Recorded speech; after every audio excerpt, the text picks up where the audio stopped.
Coucou, coucou. Alors deuxième vidéo pour refaire un deuxième exemple avec un autre profil de personne en ce qui concerne la déprogrammation cellulaire.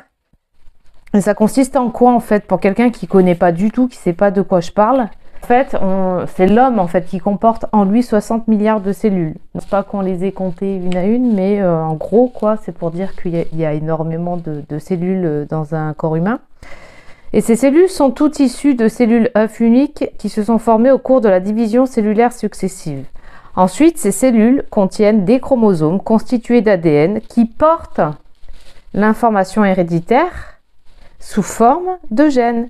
Et en fait, ça raconte quoi ça?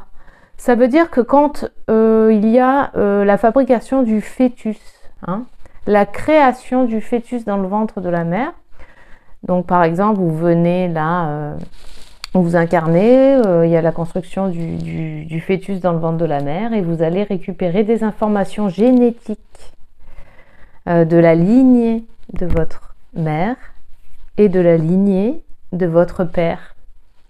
Il va y avoir tout un tas d'informations par rapport à des choses du passé qui se sont passées au niveau des ancêtres, au niveau de toute la lignée. On ne sait pas exactement quelles informations vous allez récupérer, mais vous allez récupérer des informations que vous êtes capable de toute façon de nettoyer et de dissoudre. Parce qu'on ne vous met jamais, on ne va pas vous mettre un truc que vous n'êtes pas capable en fait, qui est trop, vraiment c'est trop quoi. De toute façon, vous allez toujours attirer à vous, prendre les informations que vous êtes capable de transcender, de déprogrammer. Et en fait, je trouvais important aussi de bien se prendre conscience que votre corps est composé de 0,0001, donc 3 zéros avant la virgule avec un 1. Il est composé de 0,0001% de matière. Imaginez comment c'est peu. Et de 99,999999 à l'infini % d'énergie. Et donc, comme on dit que l'énergie, c'est de l'information. Alors, vouloir soigner qu'à partir du symptôme physique manifesté dans le corps, sans aller à l'information source, est une complète hérésie. Donc ça, c'est mon avis personnel. Après, bon, voilà. Je trouvais que c'était important quand même, ces informations-là.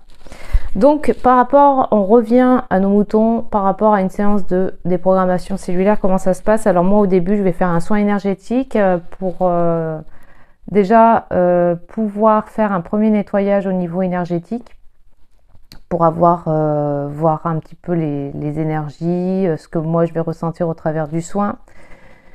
Et en même temps, ça permet aussi à la personne de déstresser, de ralentir, de se détendre et d'être en fait dans un état un peu de conscience semi-modifiée, si on veut, on peut parler comme ça, si on peut dire ça, parce qu'il est important d'être vraiment détendu quand on fait ce truc-là, quand on fait ce travail-là. Ensuite, qu'est-ce que je vais faire? Je vais faire son profil numérologique où là, c'est pour ça que je demande tous les prénoms, nom de famille, tout ça, et la date de naissance. Et là, dans l'exemple que j'ai mis ici, on a un profil qui est un chemin de vie 8. Ensuite, par rapport au profil numérologique, je vais voir ses 4 défis, je vais voir ses ressources, ses clés, ses qualités, ses racines, ses capacités, son potentiel en fait. Et c'est là où effectivement, quand je regarde par rapport à ses chiffres et par rapport aux blessures émotionnelles qu'elle porte, elle est vraiment toujours dans la capacité, on voit la personne elle est toujours dans la capacité de nettoyer, de dissoudre, de transcender tout ce qu'elle porte à l'intérieur d'elle. Même si elle-même, de base, elle n'en a pas conscience. Pourquoi elle n'en a pas conscience? Parce que, et c'est là où vraiment je vais insister pour que la personne vraiment se prenne véritablement conscience de ce qu'elle porte. Où là, cette personne-là, elle va porter un bagage. Alors, un bagage transgénérationnel ici, c'est ça, ce qui est entouré en vert, où à l'intérieur, il y a de l'humiliation, de la dévalorisation, de l'incompréhension et du rejet. Et ça, en fait, je lui dis apparemment, il y a vraiment une grosse blessure d'humiliation et tu as tendance à te dévaloriser. Tu as tendance à ne pas te comprendre ce monde et ne pas te sentir un petit peu exclue, pas comme eux, différente. Et tu auras tendance justement, où ça va activer cette blessure de rejet, à soit toi te rejeter des autres, soit rejeter les autres.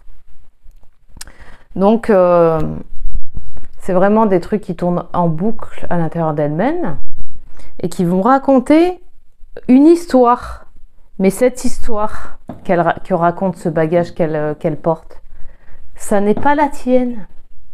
C'est ça où j'insiste. Ça ne te définit pas. Tu n'es pas ce que tu portes à l'intérieur de toi. Cette histoire-là, ça n'est pas la tienne. C'est l'histoire de ta lignée. Du côté de ton père, du côté de ta mère, ça n'est pas ton histoire. Tu es venu contribuer pour aider à dissoudre et déprogrammer. Tu n'es pas venu pour continuer d'alimenter ça, pour le refiler aux générations d'après. Non, tu es venu aujourd'hui pour prendre conscience de ce qu'il y a à l'intérieur de ce bagage. De voir, de nommer les choses, de prendre conscience, de ressentir à l'intérieur de toi en fait ce que raconte cette histoire. Parce que ça, de toute façon, la personne quand elle vient me voir, ça a été joué, rejoué en boucle. Puisque quand tu portes ça, tu portes de l'humiliation, forcément tu vas te retrouver toujours dans des scénarios où tu vas ressentir ce truc à l'intérieur de toi, puisque les autres vont toujours te l'activer. Non pas pour t'emmerder, juste pour que tu puisses en prendre conscience. Regarde à l'intérieur de toi, accepte de ressentir. Bon, bien sûr, ça se fait naturellement. Hein. Les gens, ils n'en ont même pas conscience qu'ils viennent activer des choses chez les autres. Tout comme vous allez activer des choses chez les autres aussi. On fait tous ça. Donc là, je l'invite à vraiment prendre conscience de ce qu'elle porte. De se désidentifier. La désidentification, elle est hyper importante. De prendre conscience qu'il y a le personnage, parce que c'est qui s'identifie à ça? Quelle partie de vous s'identifie à ça? C'est le personnage, hein, le rôle que vous jouez, ça n'est pas l'être. Et l'être, c'est vraiment cette étincelle divine qui vient s'incarner dans le corps pour venir animer ce corps. Mais ce corps, il a ce qu'on appelle l'ego, là, le personnage, ce qu'on appelle tous les masques, c'est ça, hein, tout ça là, tout ce qui vient vous mettre un peu des barrières, des freins qui vous empêchent en fait d'avancer. Vous avez l'impression que vous voulez avancer, mais il y a un truc qui bloque, il y a un truc qui m'en empêche. Et c'est quoi ce truc qui m'en empêche? C'est ça.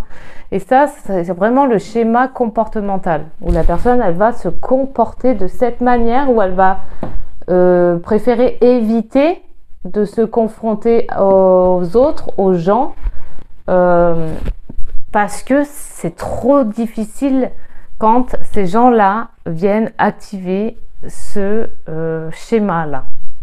Et là, je regarde que dans son premier défi, elle a du 9, ce qui veut dire que justement, le 9, c'est vraiment s'exposer aux autres, faire des choses pour les autres, aller vers les autres.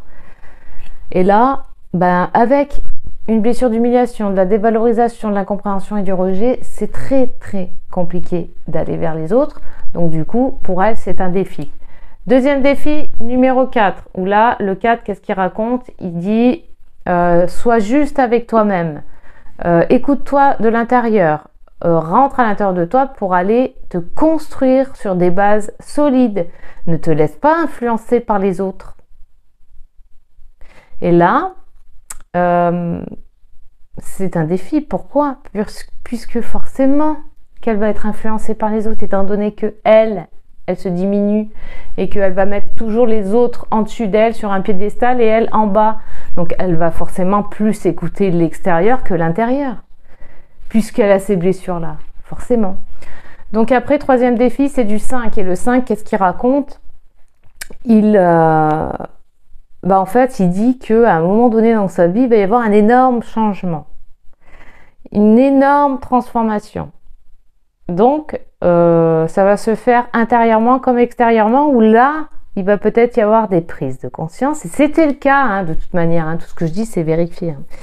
Hein. C'était le cas où elle était en plein travail d'introspection, de retourner à l'intérieur de soi, de se couper un petit peu de ses influences extérieures pour apprendre à se connaître elle de l'intérieur. C'est faire ce retournement à l'intérieur de soi-même pour aller se lire, se découvrir, s'introspecter, accepter de ressentir les choses, puisque quand tu acceptes de ressentir les choses, c'est là où ça remonte en haut, et notamment le 8 ici, où on plonge dans le bas et on remonte. Donc on va dans l'inconscient et on remonte en haut dans la boucle du haut, où c'est le conscient, et le bas, l'inconscient, et on laisse circuler les informations. Le 8, c'est très important d'accepter de ressentir et de laisser circuler les trucs pour ne pas que ça reste bloqué comme un nœud là au milieu, ou que ça crée des gros blocages.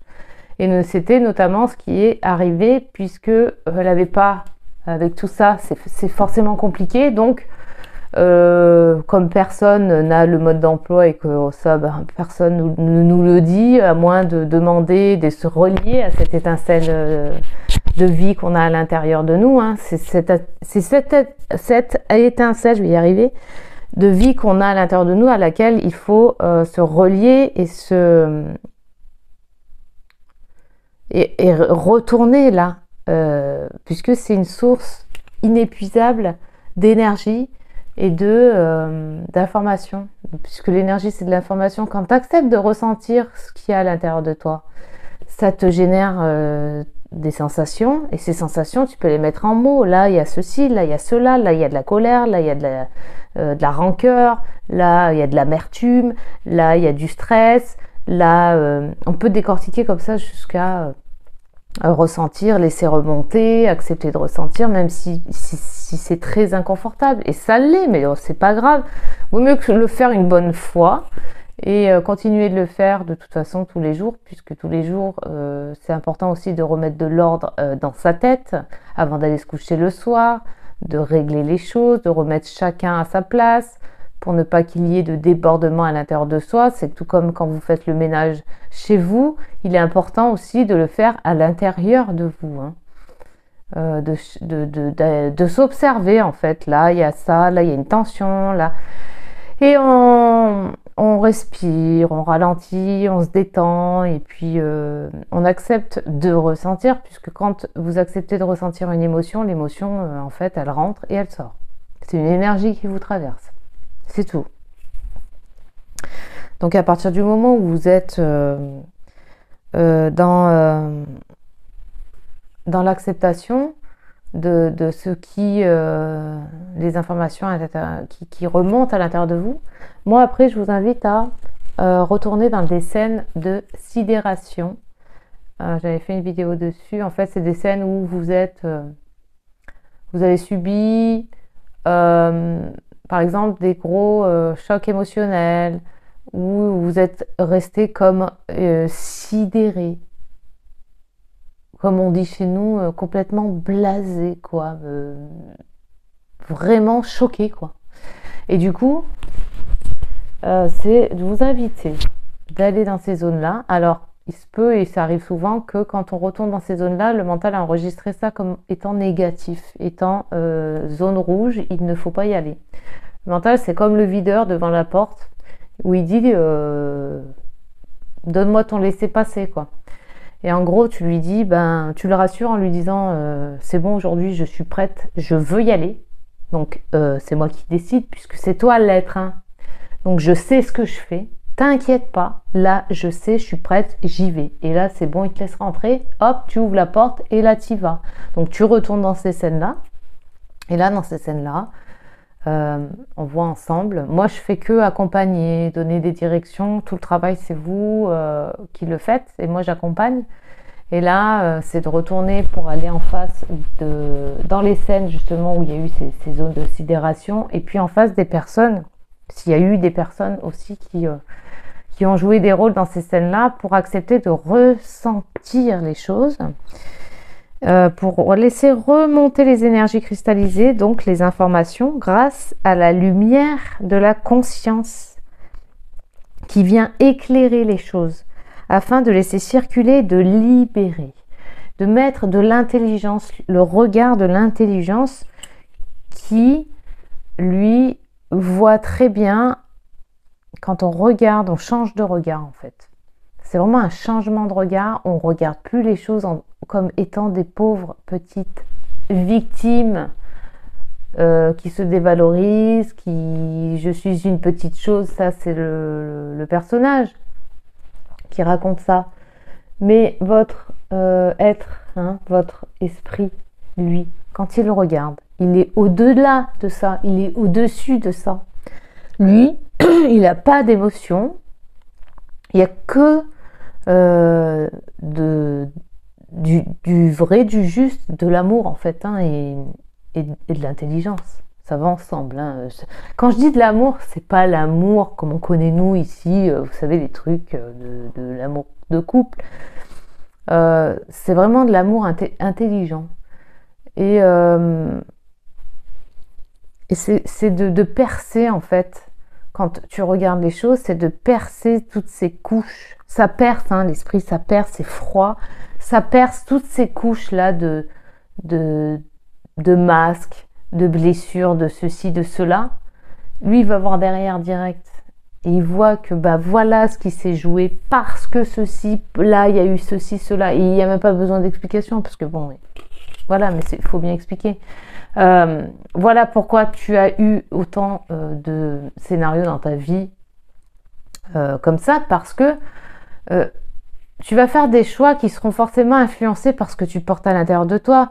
Et c'est pour que tu puisses en prendre conscience, que tu portes ça, pour que tu puisses y enlever ensuite et passer au-delà, passer tous tes défis de transformation pour retourner ensuite dans le 4e défi qui est du 4 où là, après la transformation, elle se reconstruit, mais elle se reconstruit véritablement avec ses vraies racines, où elle alimente sa vraie nature. Et le 8, le chemin de vie 8, ce sont des personnes qui ont énormément de force en elles et beaucoup, beaucoup d'énergie. Du coup, ça peut être aussi bien positif que négatif. Le haut, le bas, c'est à double tranchant de toute façon le 8. Donc ça veut dire que si tu veux descendre, tu peux descendre très très bas et si tu veux monter, tu peux aller très haut. Et tout ça, il suffit en fait de trouver un certain équilibre. C'est pour ça que le 4, c'est aussi la justice, le juste dans le sens où je m'écoute et je suis juste avec moi-même, c'est-à-dire j'arrête de me raconter des histoires. J'arrête de me raconter des mensonges. Ceci, ce n'est pas moi, c'est ce que je porte. Je me dis la vérité. J'arrête de me mentir. Et j'ose être qui je suis. Sans limitation. Je suis moi-même. J'ai pas besoin de me limiter. Quand tu es toi-même, tu n'as pas besoin de te limiter. Tu en fais ni plus, ni pas assez. Tu es toi. Tout simplement.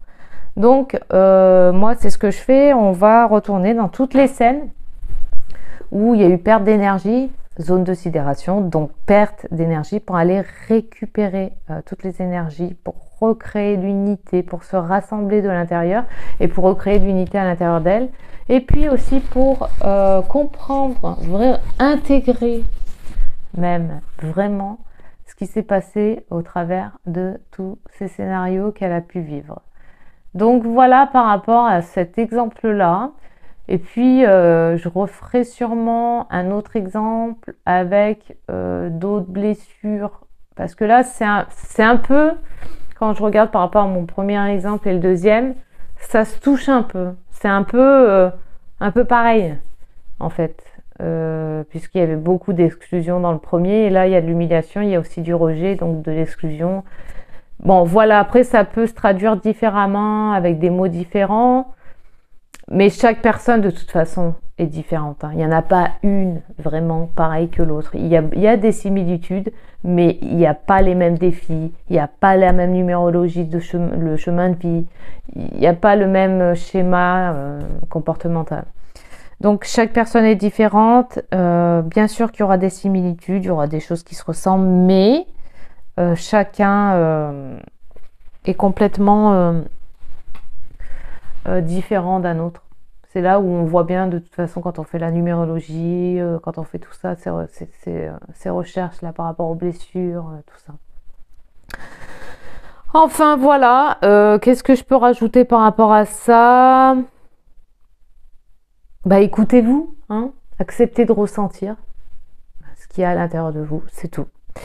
Et puis je vous laisse pour... on est en décembre, donc passez de très bonnes fêtes de fin d'année. Et puis je vous dis à l'année prochaine.